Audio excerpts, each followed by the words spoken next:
She is not doing well. May I say she is not? She is not doing well. She is not doing well. May I say she is not? She is not doing well. She is not doing well.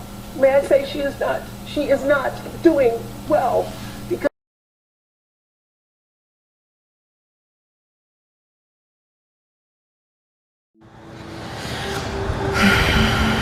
I try to stay positive.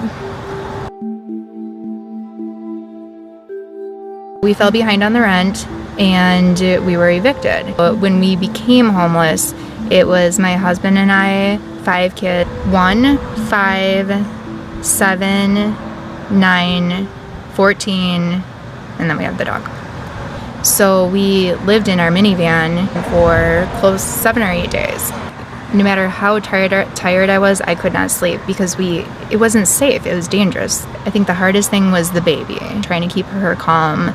The other kids were okay, but I hope that one day they forget it. But at the time, they thought it was a little vacation. They didn't understand. Thank God they didn't understand.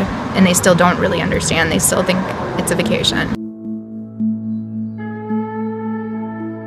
Trying to stay clean was a struggle. From being in the vehicle for even a week, when I walk into a gas station or a restaurant or a store to take the kids, we're disheveled. We catch people's attention.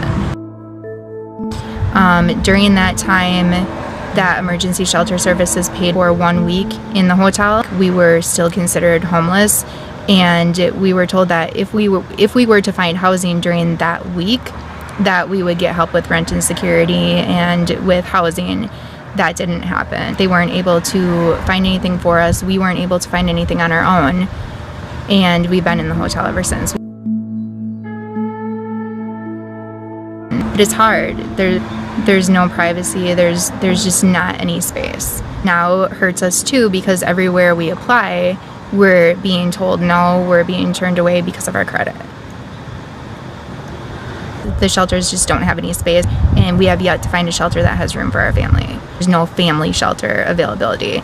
There's shelters for women with children, and then there's shelters for men, but that divides our family. I think the problem with housing is, people realize that we are homeless.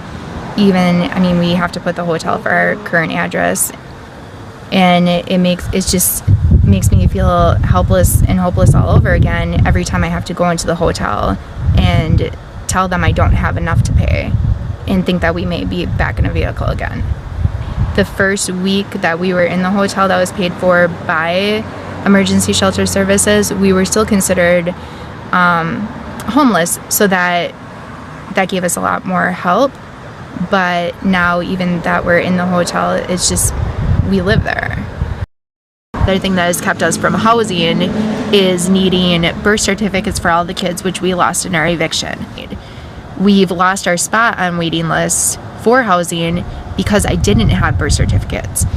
Like, the agencies need it right now in order to process your housing with HUD. So that's been a huge barrier for us, is just needing the birth certificates. I don't have them, and I haven't had the funds to get them. And I haven't yet found anybody that can help us get them.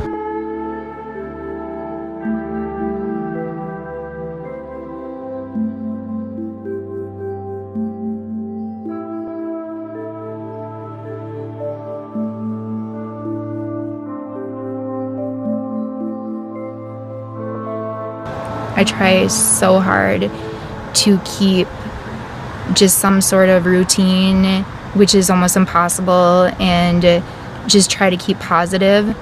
And every time I have the chance, we spend our whole day just playing at the park or whatever I need to do to just bring normal back into their lives until we have routine and structure like we should again.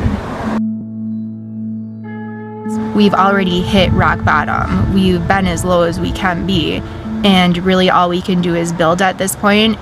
And I am working a lot, and as soon as we land a house, apartment, whatever it is, that my husband can start working, we can do childcare, the kids will be in school, and then everything will turn around and get put back together. It's just this struggle of getting to that point.